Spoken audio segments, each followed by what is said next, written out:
Leemos en el Evangelio de hoy, hermanos, un bellísimo pasaje. Lucas capítulo 8, versículos del 1 al 3. Es un pasaje corto, pero profundísimo en su enseñanza. Dice así: Después de esto Jesús caminaba por pueblos y aldeas, predicando y anunciando el reino de Dios. Los 12 iban con él, y también algunas mujeres que había liberado de malos espíritus y sanado de enfermedades. María, llamada Magdalena, de la que había expulsado 7 demonios. Juana, mujer de Cusa, administrador de Herodes. Susana y otras muchas que lo ayudaban con sus bienes. Palabra del Señor. Gloria a ti, Señor Jesús. Amados hermanos, vamos a ubicarnos en el contexto para comprender mejor el mensaje que nos ofrece este bello texto del Evangelio de Lucas, capítulo 8, versículos del 1 al 3. Si nos remontamos un poquito hacia atrás, vamos a descubrir unos antecedentes. Por ejemplo, en el capítulo 7, versículos del 36 al 50, encontramos un pasaje donde aparece Simón el fariseo y la mujer pecadora. Ya con este título podemos encontrar un contraste, y el contraste es entre la institucionalidad religiosa judía de la época, representada aquí por la actitud errada de la interpretación de las enseñanzas de la Torá o de la ley, de la instrucción que Dios había dado al pueblo por parte de los fariseos, quienes hasta ese momento se habían constituido a sí mismos como la autoridad legítima para poder interpretar de manera correcta, según ellos, la palabra del Señor. Y aquí Jesús pone en contraste la imagen de una mujer que se acerca y hace un gesto, hace 3 gestos que debía hacerlo inicialmente aquel fariseo que invita a Jesús a su casa.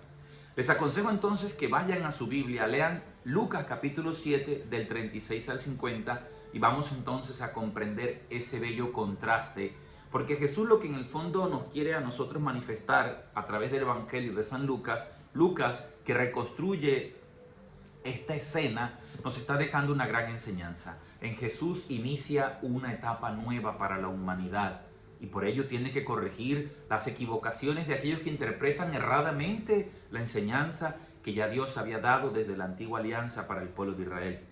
Allí aparece en escena pues una mujer que derrama un perfume en los pies de Jesús. Todo se centra en torno a los pies de Jesús. Le lava los pies con perfume, les besa, con sus lágrimas le lava los pies, le unge con perfume y le besa los pies. Los pies que representan la fuerza para moverse el ser humano de un lado a otro. Los pies que te permiten desplazarte de un lado a otro y que Jesús los usa para llevar la buena nueva del reino de Dios a todos los rincones de su momento geográfico determinado donde se encuentra Jesús en la región de Palestina. Ella es una pecadora pública, nos dice el Evangelio. Muchos lo han identificado a esta pecadora pública como una prostituta, es decir, le atribuyeron el nombre de María Magdalena. Sin embargo, si nosotros nos adelantamos en Lucas capítulo 8, del 1 al 3, dice que no era prostituta, sino de una de la cual Jesús había sacado 7 demonios. Una de las tantas mujeres que Jesús liberó del poder de Satanás y que les devolvió también la salud física, le restauró su dignidad como mujer. Lo que pasa es que en el año 591 después de Cristo, el Papa San Gregorio Magno hizo una exégesis, su interpretación. Entonces le dio el nombre de María Magdalena a aquella mujer de la que lava los pies al Señor, considerada como una pecadora pública. De allí que se ha identificado a María Magdalena como una prostituta, lo cual dicha exégesis es insostenible. No se puede afirmar que María Magdalena era una prostituta. Y vamos a descubrir más adelante la verdadera identidad de María Magdalena. Entonces vamos a irnos quitando poco a poco esa mentalidad equivocada que a lo mejor crecimos con ese imaginario colectivo de creer que María Magdalena era una gran pecadora pública, que era una prostituta, y no es así. Allí no se determina el nombre de aquella mujer que era pecadora pública, que le lava los pies al Señor, que le besa los pies a Jesús, que le unge con sus lágrimas y con el perfume los pies al Señor. Entonces, en ese antecedente que estoy profundizando para comprender mejor el texto de hoy, vamos a comprender un opuesto.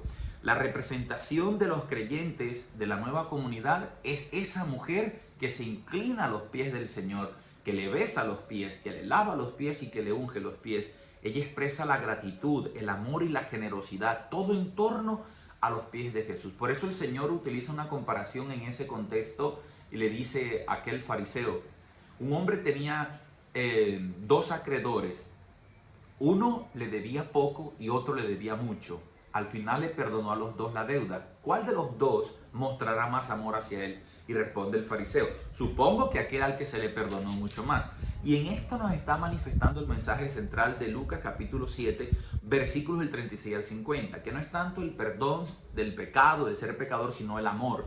Y es que el amor me hace a mí agradecer, pero a la vez cuando me siento perdonado produce esto más amor en mi corazón. Entonces esta mujer que aparece allí representa la nueva comunidad de creyentes, es decir, la iglesia, la comunidad primitiva que se sabe alcanzada por el amor de Dios y que se reconoce que no son con sus esfuerzos, con sus méritos, lo que le hace merecedor del perdón, sino que es un amor gratuito y libre que Dios derrama sobre cada ser humano en su Hijo Jesús de Nazaret. Este es el contexto entonces antecedente para comprender el mensaje de hoy. Es importante saber que esa sección donde habla del reino de Dios culmina con este contraste entre la comunidad antigua representada por los fariseos, será el pueblo de Israel, y ahora la comunidad nueva que Jesús está constituyendo, representada en esta mujer pecadora que se pone a sus pies, que le besa, que le unge y que le lava. Así comprenderemos entonces la síntesis que realiza Lucas capítulo 8 del 1 al 3, que es un evangelio súper corto, el que hemos escuchado. Dice: después de esto, ¿después de qué? De todo lo que Jesús ha hecho. Caminaba Jesús por los pueblos y aldeas predicando y anunciando el reino de Dios. Y es que el reino de Dios trae una novedad completa para el ser humano. ¿Y quiénes lo acompañaban? Entonces aquí aparece el primer tema de hoy como tal. Lo primero que aparece en escena es que se trata de personas que son testigos del reino de Dios, pero son testigos con su propia vida. Y son los 12 apóstoles más muchas mujeres que siguen al Señor, y de estas muchas otras que siguen al Señor y que le sirven con sus bienes, el Evangelio menciona 3. Esas 3 son María de Magdala o María Magdalena, Juana, mujer de Cusa, un administrador de Herodes, y Susana, que no da mayor información, solamente dice que es Susana. Entonces, primer dato importante para entender la reflexión ya de hoy de Lucas capítulo 8, versículos del 1 al 3, después de haber conocido los antecedentes que les he explicado anteriormente, y es: se trata de testigos del reino de Dios. Y esos testigos que aparecen en escena son los 12 apóstoles, más 3 mujeres y otras que seguían y servían al Señor y le acompañaban en la misión de anunciar y predicar el reino de Dios. ¿Qué es un testigo? Alguien que puede dar testimonio porque lo ha vivido en carne propia, con sus ojos, con sus oídos, con su boca, lo ha experimentado, la fuerza y el poder que trae Jesús de Nazaret al traer el reino de Dios para aquel que lo acoge en su corazón. Lo segundo, hermanos, importante tener en cuenta para comprender el texto de hoy es: se trata de una experiencia radical del amor gratuito de Dios que libera. Sí, Jesús libera al ser humano, lo libera de las ataduras del pecado, del mal, de la muerte y del poder mismo de Satanás. Y aquí hay una novedad absoluta, una cuestión revolucionaria para la época. No era normal que los rabinos, itinerantes o predicadores de la época predicaran la Torá o las enseñanzas acompañados de mujeres. Jesús rompe los esquemas establecidos de la época y de la sociedad machista de su momento, que imponía siempre el dominio del varón sobre la mujer. Y Jesús entonces ahora llama también a mujeres para que lo acompañen en esta tarea maravillosa de llevar el reino de los cielos por las diferentes aldeas y ciudades de Palestina. Así Jesús rompe los prejuicios morales, espirituales, sociales, culturales.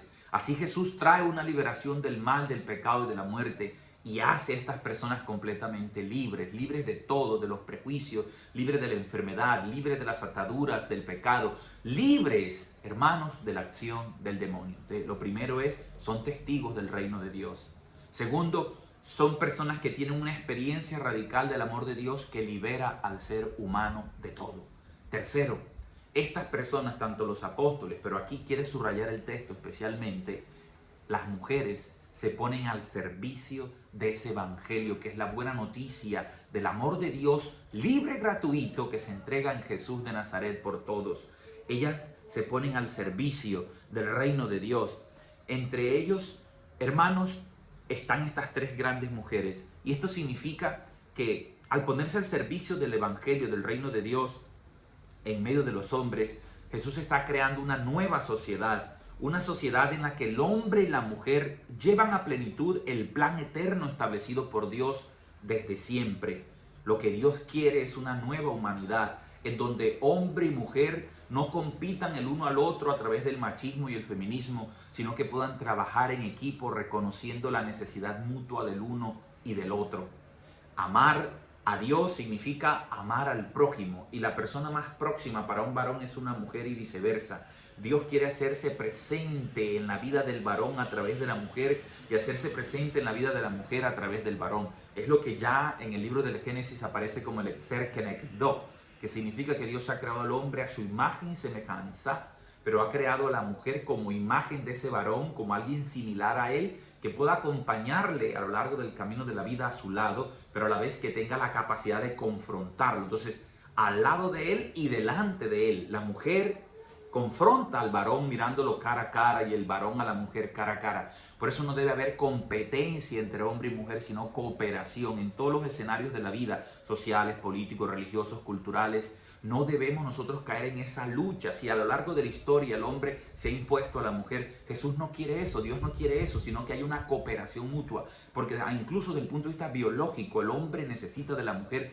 y la mujer necesita del varón. La verdadera y auténtica complementariedad humana se da en esta relación, en este intercambio mutuo de varón y mujer. Y Jesús, al elegir a mujeres para que lo acompañen a anunciar el reino, está ya poniendo delante este proyecto para que nosotros lo llevemos a cabo, porque este es el deseo de Dios desde la eternidad, que trabajemos en equipo, que sepamos reconocer nuestra similitud, pero también nuestras diferencias. De allí que sea tan necesario hoy en la iglesia darle cada día más protagonismo a la mujer. Aquí el Papa en Roma ha designado por primera vez como gobernador del Estado Vaticano a una mujer, a una religiosa. Ya el apóstol San Pablo hablaba de esta realidad. Si nosotros leemos, por ejemplo, la carta de San Pablo a los Corintios, vamos a encontrar en el capítulo 9, versículo del 4 en adelante, específicamente en el 5 y 6, dice: ¿acaso no tenemos también nosotros derecho a ser acompañados por una mujer cristiana como lo han hecho otros apóstoles? Sin embargo, hemos renunciado a ellos. Y se trata de Pablo, que optó por el celibato. Pero habían otros apóstoles que no eran célibes y sin embargo eran apóstoles, eran obispos, eran sacerdotes y tenían su esposa y estaban casados con ellas para anunciar el reino de los cielos. Lo que significa, amados hermanos, que desde el principio del cristianismo hubo siempre esta cooperación mutua entre el hombre y la mujer, y así debe continuar. El mismo apóstol San Pablo nos expresa en la carta a los Romanos y en los Hechos de los Apóstoles, Lucas da testimonio, porque Lucas era discípulo de Pablo, que fue una mujer diaconisa la que llevó la carta a la comunidad de los romanos. O sea, hoy estamos cada día reconociendo ese papel protagónico de la mujer en la vida del cristianismo, en la vida de la iglesia. ¿Por qué no? Más adelante, a lo mejor se recupera lo que un tiempo se dio, el diaconado femenino. No hay que tener miedo a darle protagonismo a la mujer que se merece. Si el mismo Jesús la reivindica, cuando las mujeres eran despreciadas y excluidas en la sociedad, Jesús la pone al centro, porque deben estar al centro, porque es el deseo de Dios. Tanto hombre como mujer tienen que caminar siempre juntos y en equipo, ayudándose mutuamente.